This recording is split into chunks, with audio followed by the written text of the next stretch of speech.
Welcome to Come and See, your podcast for finding truth in a world of chaos. Brought to you by All for Jesus Living Waters Ministry. With host and founder Richard Case and co-host and retreat leader Kathy Ricconi. Join us every weekday at this time to discuss news, spend time in the Word, and receive answers to your personal questions about living life in God's truth. And now your host, Richard Case.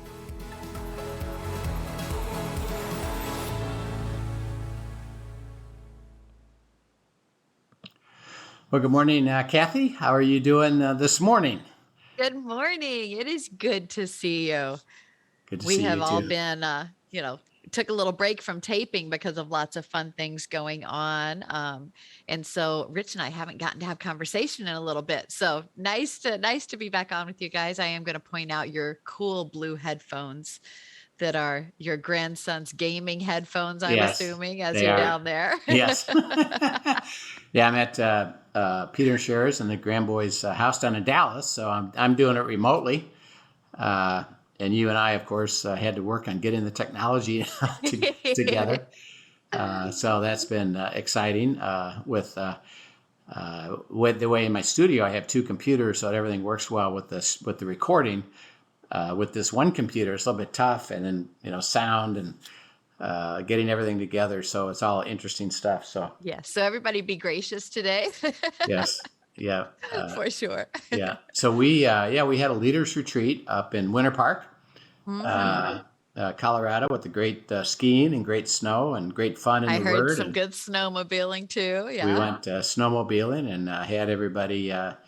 They have a they give you the spiel because we went up high up in the mountain. So you start around probably around 8,000-9,000 feet high, and in terms of the where the town is, Winter Park, and then you go up about 3,000 to 4,000 feet high. That's some serious altitude Up the trails. So they tell you, there's trails, there's other people out there. The maximum you can go is 25 miles an hour. I'm betting that may not have been adhered to by you. No. So I heard some stories last night when I got together with the Dunkels and the Cornells. Yeah. So I got in lead position because I didn't want to have people go 25 miles. So I got as high as almost 50 miles an hour. Oh goodness, Rich. And I could have gone faster. Because they have a button that you could push it into a faster speed, which would have taken it up to 60 or 65 miles an hour. Are those rules there to prevent avalanche or something like that? Well, it's to prevent accidents. So I didn't go off track, which I would have liked. But remember, behind me in my snowmobile is Linda. Right. So Lucy Ricardo. I bet she was squealing the whole way. She's stop it, and.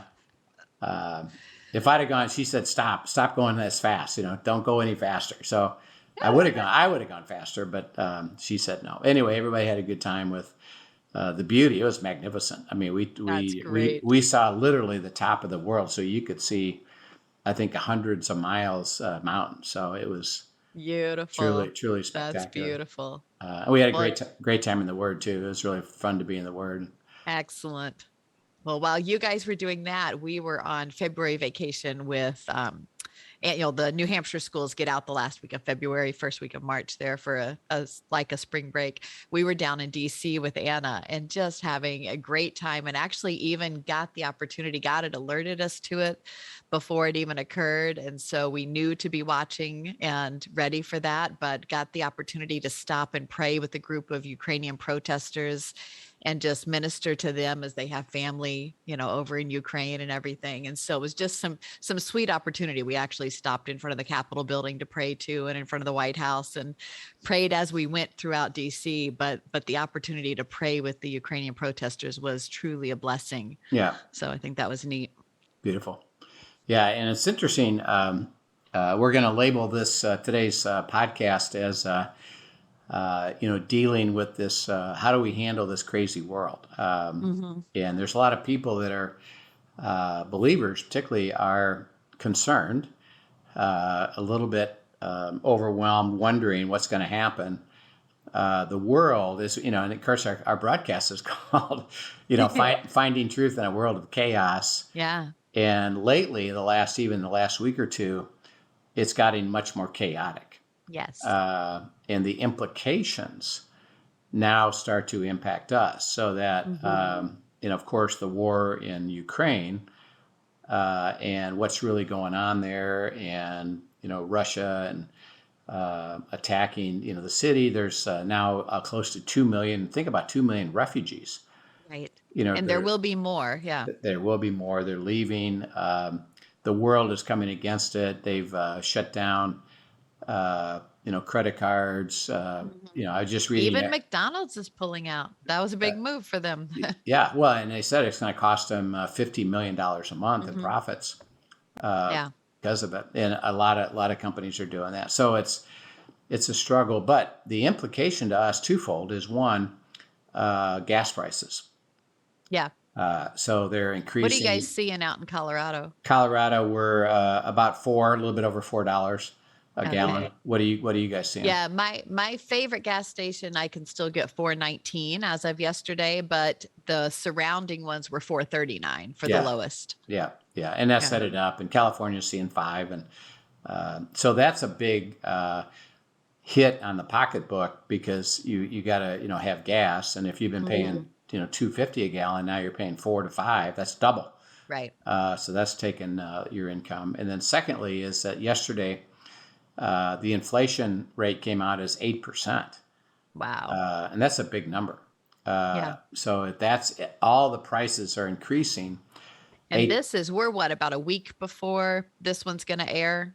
Yeah. So things may go up again, even in this week as things are transpiring. I believe we're going to still continue to see things escalate by the time this airs. Yeah. And then there's concern about, nuclear reactors. There's a new interesting thing that just came out this morning about, hey, by the way, the United States has funded in Ukraine numerous weapon labs.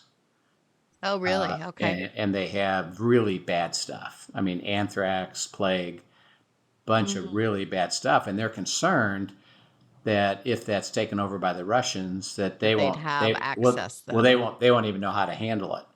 Right. And it could be problematic. Chernobyl.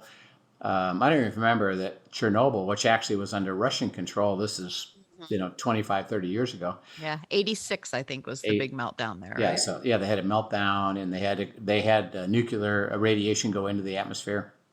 Well, they've cut off the electricity, and this is going to be day 2. They have 48 hours of generators.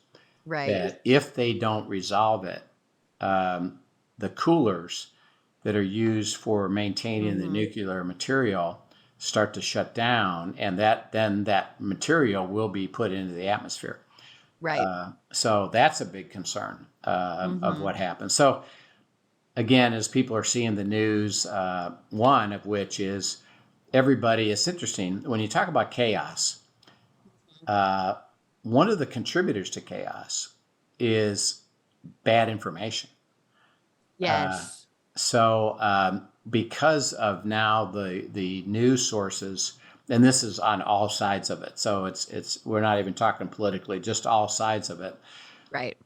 Give a lot of there is no unbiased media right now. You give a lot of misinformation, and people what I call now spin the truth and actually tell lies without. They could say it right to your face, so to speak, on camera, and speak something as if it's absolutely true that proves to be absolutely false. Right. So what that does is when you then start realizing that, so the normal person is considering, wait a minute, you said this, and we found out it was something completely opposite. What now is that I now become skeptical of what you're saying, and I don't really believe it. So what really is happening which we Mhm. really don't know, other Which than leads to a great level of anxiety, great level of anxiety is therefore, what might happen. Mhm. Our gas price is going to go to $6 a gallon, $7 a gallon. Is inflation going to skyrocket even further? Are we going to have an economic recession? Mhm. What happens with the war? The world is now reacting to it. What's going to happen there, and the impact Right. on the world economy and the world geopolitical situation. So people, and I think you've talked to them. My conversations are. It's just remember we talked about this low level anxiety. Yes. What I call low level infection is it's raised. The temperature has Mhm. raised. So my low level infection, where I went from 98.6 to 99.6, Mhm. and it's like, yeah, I got something going on, but I can still function. Well, it's now raised, in my opinion, it's raised over 100. Right. And now it's like, uh-oh, Right. I'm not sure. I know something is not good, Mhm. but, and I'm having the effect of it. And now it's starting to bother me. And the people I talk to, they're really, really concerned. They're Right. into a level of worry. What about you? What are you Yeah, finding out? I'm hearing one, there's a great level of concern, which there should be with everything that's going on. The other thing I'm hearing is people just like emotionally the spirit of discouragement is heavy. There's a heavy spirit of discouragement. And I even received a text this morning again from a sweet friend just saying, she was looking outside. We got 4 inches of snow yesterday. Fluffy and beautiful. Didn't really want it in March, but that's okay. But fluffy, beautiful. You look outside today, the sun is shining, it's gorgeous. And she's like, I'm looking outside, I'm praising God, looking how beautiful it is. And then I turn around and I look at the news and I see families and civilians being killed. And I'm just brought to tears. And she's like, I can't reconcile the two worlds right now. Right. I don't even know how to process my emotions and where I'm at and what I'm living versus what the world is living right now, and then how the two may intertwine. And so really, I mean, there's a real struggle there, I think, for people to reconcile everything that's going on, even when they know God is good. Yeah. It's an emotional struggle, and I do believe that people are wearing the spirit of discouragement. The spirit of heaviness is being worn Yeah. Yeah. And rather when than the garment of praise. yeah, So, when you think of discouragement, think about why. Why would anybody get discouraged? mhm, What's because they feel trapped. They don't feel in control. They don't know what's coming or know how to respond.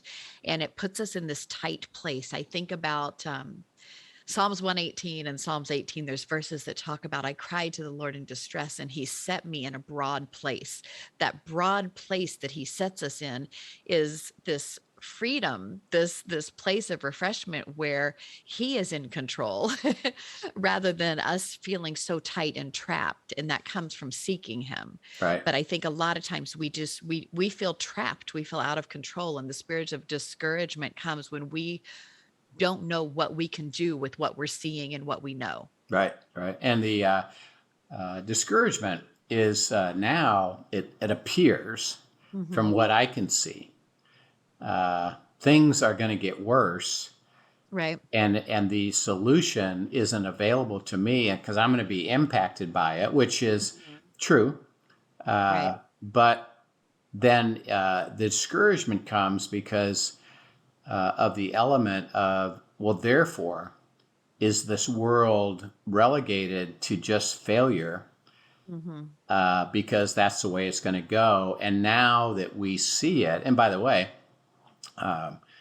because we have access, and a lot of it is bad information, but it is visible. Like your friend that said, I'm seeing real stuff. I can see Real, yeah, these film, are real video, families. Yes. things really happening. It makes me sad. I wonder what's going to happen to them, and what's going to happen to the country, what's going to happen to the world. The conclusion Mhm. is that, well, it's not going to be good. Right. Right. And therefore, it appears that I've lost, in a sense. It appears, hold on a minute. Just hit something that I got to fix. There we go. that it appears that my life is now going to get what I call worse, and whatever that looks like to me, and I'm gonna have a struggle, and it's not recoverable because it doesn't seem any solution. Right. And this is where today, we're talking about the covenant. That God, this doesn't bother God. It's really interesting. So, again, the example that we could use is, Daniel, Shadrach, Meshach, and Abednego. That, remember, they were captured. So their world completely changed. Right. They went from beautiful life in Israel with feast and the temple and worshiping, freedom, a good economy. Everything was functioning pretty well. And God kept telling them, hey, by the way, if you don't repent, you're going to get captured and it's going to be not good for you. Which, interesting enough, is the essence of the covenant all by itself. And that is that, we were on the phone this morning with Dave and Rich Cucciaro, Dave Dunkel. And fun. we were talking about this, we were looking at Joshua at the very end of his life. By the way, think about Joshua is the one that conquered the promised land originally.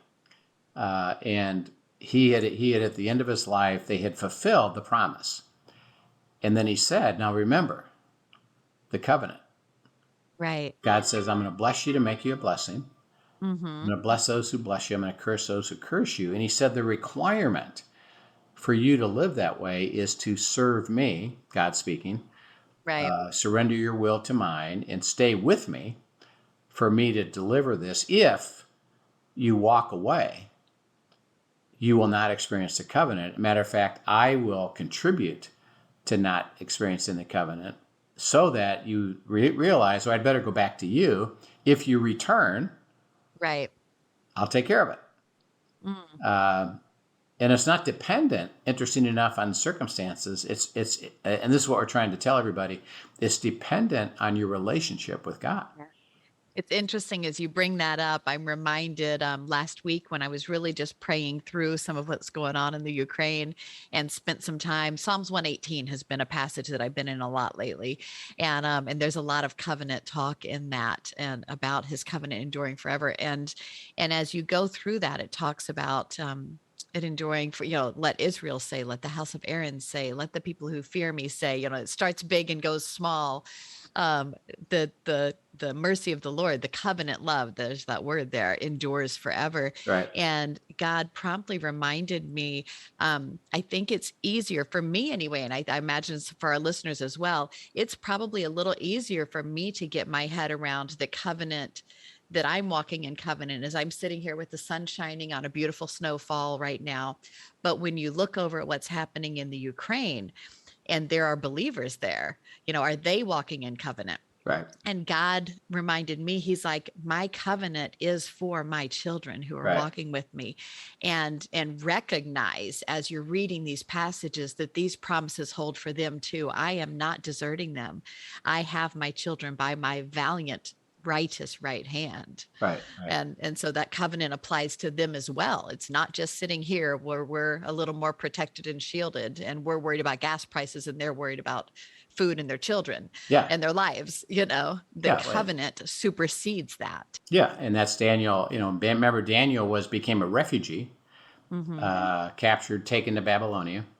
But God said, in this new place, and yes, you went through stress to get here. Yes. It was problematic. You lost what you had. Yes.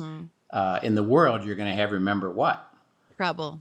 Yeah. And the level of trouble can be severe. Can be extreme, and can be heavy. So the people that are believers over there, they're losing their homes, they're losing, friends, they're losing their businesses.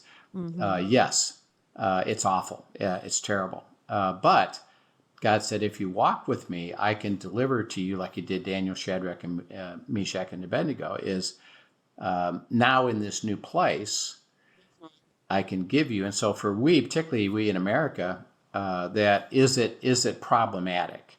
Absolutely. And I believe it's going to get more problematic. Right. But it doesn't stop God from delivering the covenant, because he said, my life with you, relationship in a very wicked world. And again, because we as Americans, particularly over the last 20, 30, 40 years, we lived what I would call in a kind of a bubble. Now, of course, we had 9/11 and we had other things, but we haven't had war. Relative to the rest of the world, we have been very much in a bubble, though. We have been very, favor. But God said, remember, the world is under the control of the enemy. And kill, steal, and destroy, entropy, things are falling apart. And again, if we went back in history, we would have seen a wickedness all the time. And we would say, ooh, this isn't very pleasant. And God said, yeah, you're in that time now. Right. It's not very pleasant, but I can deliver you the covenant. Remember, he says, I'm going to bless you to make you a blessing. I do it for the purpose of glorifying himself, for being able to elevate us into the heavenly place where the blessing comes, and demonstrate to principalities and powers God's supernatural work, which then is demonstrating to us and to others. He said, you're my special treasure. Yeah. And his glory will be shown. It will be shown. And the place of this, the covenant, is my kingdom, because it's spiritual. And you can live in my kingdom while you're living in this awful place. And therefore, I can change circumstances for you and give you the things of still bless you to make you a blessing, within it. And we talked about that. And then we talked last time about the privileges, which is protection. And so let's go to a couple verses just to remind everybody as we look at why you can still have hope, encouragement, life in a very tough place. Psalm 21 and 2. Proverbs 21 and 2? No, Psalm 21 and 2. Yep. I'm so sorry. I had the wrong one up.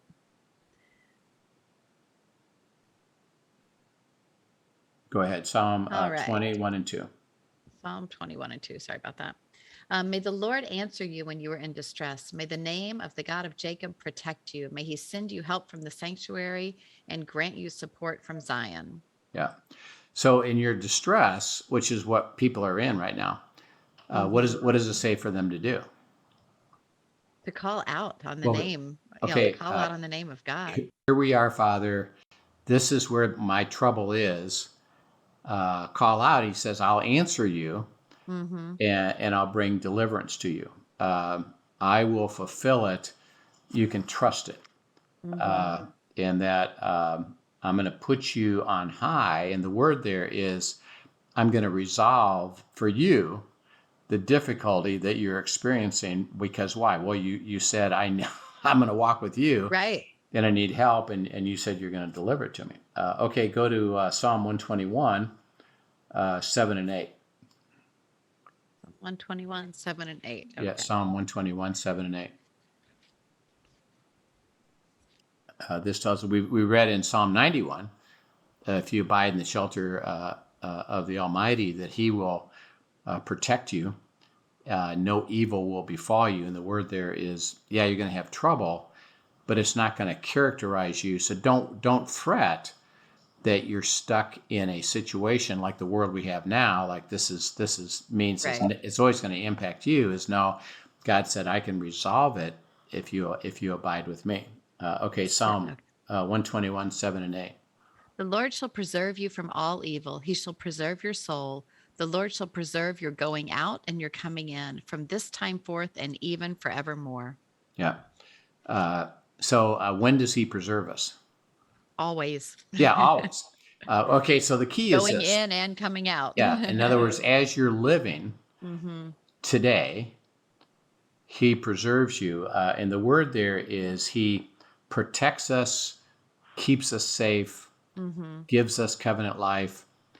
And the key is, and this is where the abiding in the word is so critical, is, and whenever I'm looking at the word, I look at what it doesn't say.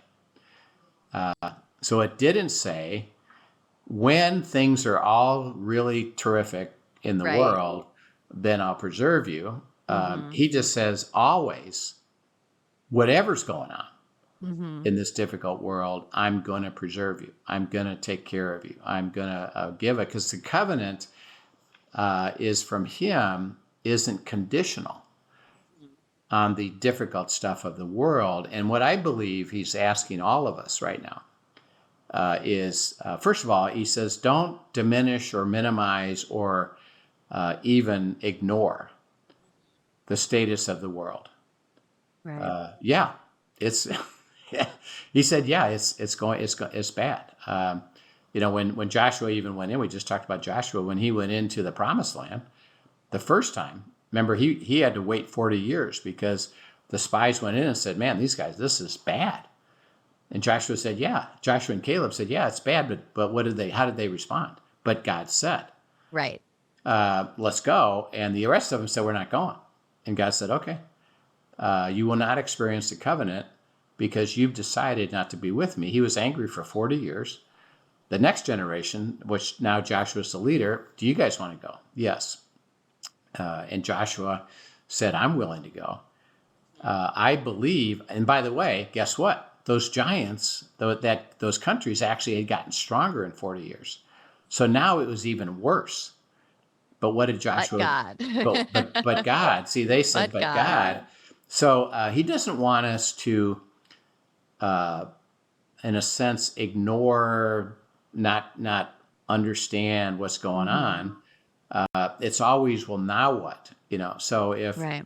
if I have this high gas price or this inflation is causing me financial difficulty, and what might happen next in the war, I understand there's trouble, Right. but God, you said, see, this is the perspective, but you said covenant, and you can deliver to me the blessing, and I'm willing to walk into it because it doesn't limit you Right. to be able to deliver the covenant. By the way, think about what's going to happen. And this is why the covenant is all about. It's going to be supernatural that can demonstrate to principalities and powers God's glory through. So interesting enough, and this is really something that God's asking us to receive. The harder it becomes, the more glory he'll reflect, because it won't be natural, it'll be supernatural. Right. Do you trust it? So that the encouragement is, don't get into the focus of the circumstances, which are getting worse. Go back to God and say, okay, God, I got to learn how to stay with you and have you show me your will and deliver to me the covenant and us the covenant. By the way, that's why we encourage people, do this as a couple, do this with your friends, do this with your inner circle, call a sacred assembly. Make sure together, because the perspective changes. If you're, we were, like I said, we were with our leaders. Yeah, there's bad stuff happening in the world, but our focus wasn't on, well, that's awful. Isn't this going to be terrible for us? It's going to be, well, yes, but together we believe God's going to give us the covenant. Let's start seeking that together, and it lifted our spirits.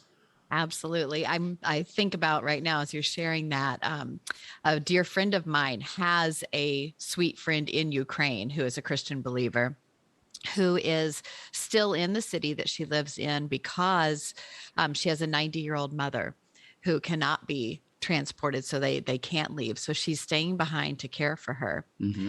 And as we've all been, there's a group of us that have been praying over this gal and her mom in the midst of it. But it is absolutely stunningly beautiful how solid her faith. I think we have been more fearful than she has in the midst of it. We're praying for her and everything else.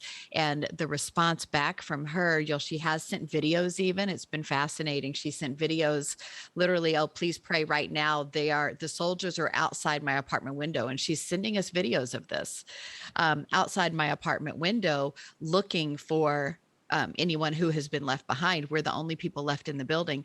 God told, they did not see her. didn't hear her. They have a dog. The dog stayed silent while they were going by, and the tanks were pointed at their building. Whoa. And I mean, just absolutely fascinating and heartbreaking all at the same time. Yet in the midst of this, and this is covenant at work, in the midst of this, she had a superseding peace that God was directing and protecting, and had told them what to do.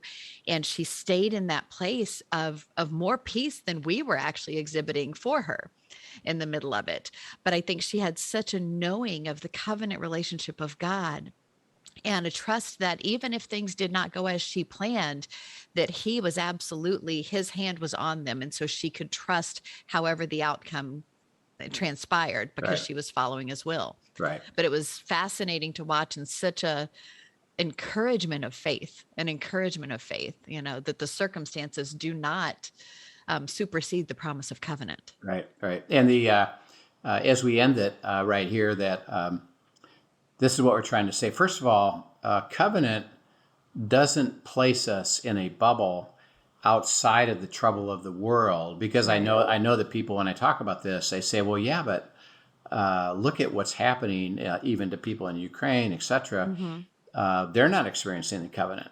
And I said, well, remember, it's about God's timing and restoring things, moving us to places like he did Daniel. Did Daniel go through what you would say, well, Daniel didn't experience the covenant because he got everything taken away from him. But because of what God can do, he reestablished the covenant. So we're not minimizing that.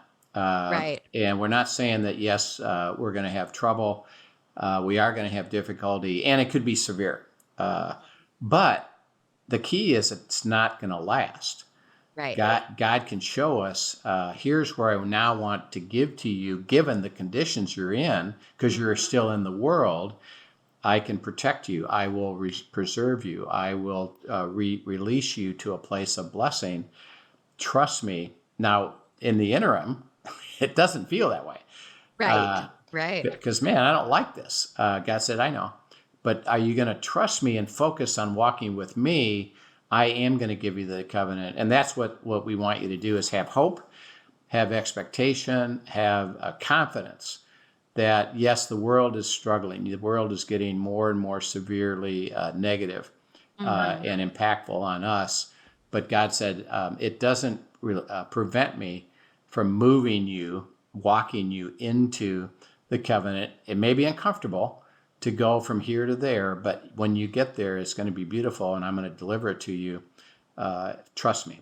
Right. And as Joshua, we talked this morning with Dave and Rich with Joshua. He said, well, as for me and my house, we're going to serve. We will serve the We're Lord. going to stay in the, because he goes through the whole discussion of the covenant. He said, hey, but he said, yeah, trouble's coming, but guess what? I'm going to live in the covenant. I've chosen to live in the covenant because it's absolute. So we can trust it. We'll end it at this point and pick it up again tomorrow on more elements of the covenant. But we want everybody not to be concerned, not to get discouraged, not to get the world impact you.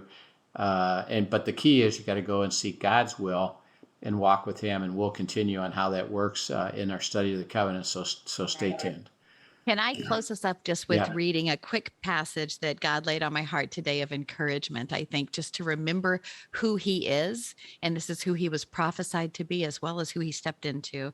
It's from Isaiah 61, and it says, "The Spirit of the Lord is upon me, because the Lord has anointed me to preach good tidings to the poor. He has sent me to heal the brokenhearted, to proclaim liberty to the captives, and opening the prisons to those who are bound, to proclaim the acceptable year of the Lord, and the day of vengeance of our God, to comfort all who mourn, to console those who mourn in Zion, to give them beauty for ashes, the oil of joy for mourning, the garment of praise for the spirit of heaviness, that they may be called trees of righteousness, the planting of the Lord, that he may be glorified." I just think that's a sweet reminder today of who Jesus came to be for us. So in the midst of all of this, fixing our eyes on him and who he is, and his promise of covenant is a beautiful gift. Yeah. And he's, by the way, he was, this is his first public statement. when he went to Nazareth and he went to the synagogue and he's read those verses. Right. And he said, today, this has been fulfilled in me. Yes. This is why I've come to give you life and give it to you super abundantly. So Right. keep thinking of the life of God, not the difficulty of the world. Yes. It doesn't bother him to be able to still give us life in a very, very difficult place. I think we're going to go through changes. Things that we were used to isn't going to be that way. But the key is what God says, I can deliver it in a new way to you. Right. So be encouraged. So we'll pick it up again tomorrow. Thank you, Kathy, for reading that. May we all remember that. Yes. That's what he's come to do. So we will pick it up again tomorrow and look forward to seeing everybody tomorrow. Great. Thanks for joining us, everyone. Have a great day. Yep.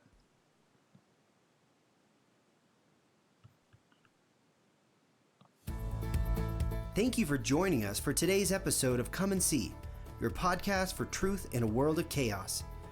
Brought to you by All for Jesus Living Waters Ministry. Send us your questions and comments, and tune in tomorrow for more answers to your personal questions about living life in God's truth. Remember, God's will is best and none better. His truth brings peace in this world of chaos.